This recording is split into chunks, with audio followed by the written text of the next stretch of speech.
दुनिया भर में जलवायु परिवर्तन बड़ी तेजी से हो रहा है।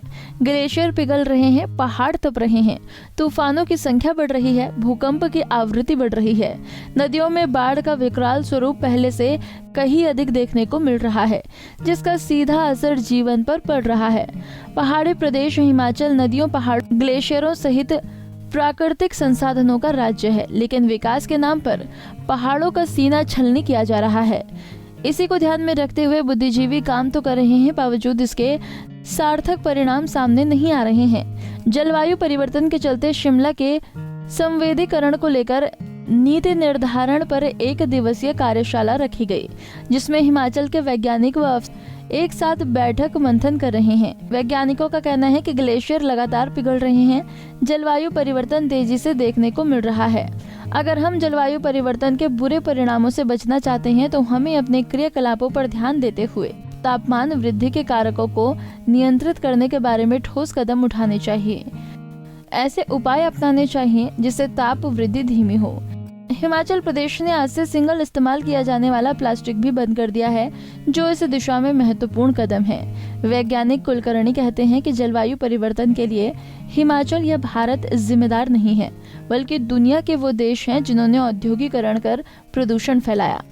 ये जलवायु परिवर्तन हो रहा है, उसका एक हम पूरे समाज के लिए बहुत बड़ा इसमें नई तब्दीलियाँ आने वाली है और हमें जो हमारी पॉलिसीज़ है, हमारा जो काम करने का तरीका है, उसके नए सिरे से देखने की आवश्यकता है। हम देख रहे हैं कि जो हिमाचल प्रदेश है और उसके जो पर्वतीय माला है, वहाँ तापमान काफ़ी मात्रा में बढ़ रहा है। जो एक पेनिनसुलर इंडिया जो हम मानते हैं कि शहर है या इंडो गैंजेटिक प्लेन है, उसके हिसाब से काफ़ी बढ़ रहा है और उसके वजह से ग्लेशियर्स बदल रहे हैं। पानी के जो स्रोत है उसमें भी कमियां आनी शुरू हो गई है और उसका असर जो है, जो यहाँ के जल है, जीवन है, उसके ऊपर पूरी तरह से पड़ेगा। ये एक जो परिवर्तन हो रहा है क्लाइमेट में और उससे जो हिमाचल के ग्लेशियर्स पिघल रहे हैं, ये उसका कोई हिमाचल प्रदेश का या भारतीय लोगों का उसमें कम ही हाथ है। उसमें ज़्यादा तो हाथ इंटरनेशनल कम्युनिटी का है, क्योंकि जब इंडस्ट्रियल रिवॉल्यूशन हुई 100-150 साल पहले, तब से हवा में इतना कार्बन डाइऑक्साइड आ गया है कि उसकी वजह से तापमान बढ़ रहा है। तो उसको वो ग्लेशियर्स को रोकने के लिए ये एक ग्लोबल प्रॉब्लम समझ के हमें काम करना पड़ेगा। हमारी जो सरकारें हैं, जो राज्य की सरकारें हो या देश के सरकारें हो, उन्होंने काफ़ी प्रोएक्टिव एक्टिविटी चालू किया है। तो ग्लोबल लेवल पर यदि हम तापमान में कंट्रोल करेंगे तो ग्लेशियर्स हो सकता है कि भविष्य में जाके स्टेबल हो जाए। लेकिन एक बात तो हमें माननी पड़ेगी कि आज का साइंस हमें बता रहा है कि ग्लेशियर्स तो कम होंगे। कितने कम होंगे उतना ही सवाल आप पूछ सकते हैं।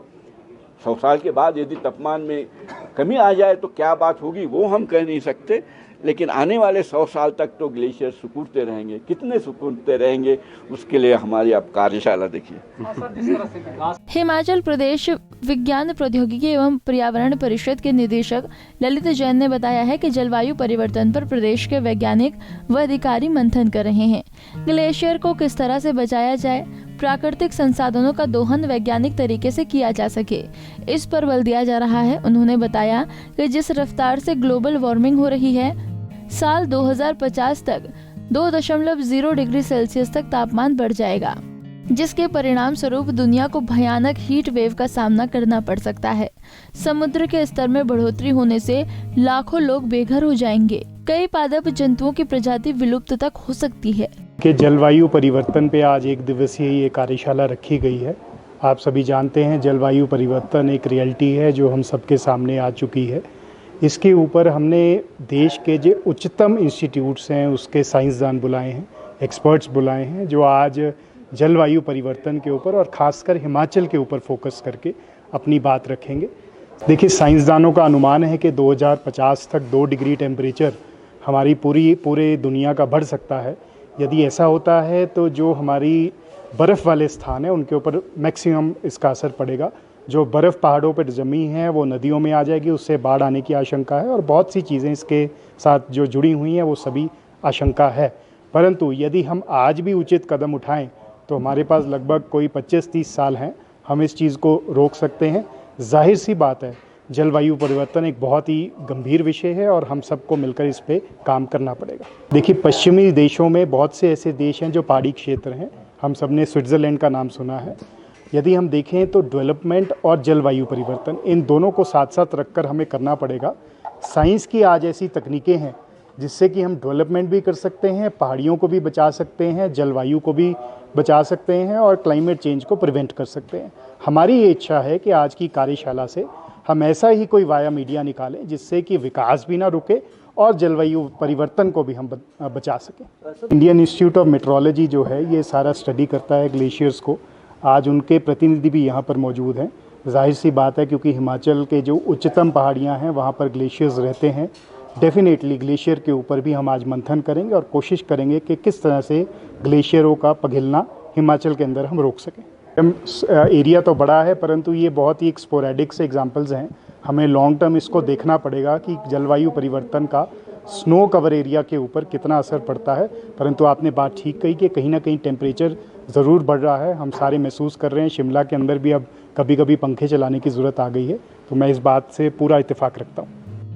हिमाचल में कल से एकल उपयोग प्लास्टिक स्टिक के ईयरबड, गुब्बारे में लगी plastic stick, ice cream stick, candy stick, plastic के झंडे, सजावट में इस्तेमाल होने वाले पॉलिथीन, कटलरी प्लेट, कप, चाकू, ट्रे, गिलास, फोर्क, स्ट्रॉ इत्यादि प्लास्टिक वस्तुओं का निर्माण, भंडारण, वितरण, बिक्री और उपयोग पर भी प्रतिबंध लग गया है। पंजाब केसरी टीवी के लिए शिमला से योगराज शर्मा की रिपोर्ट।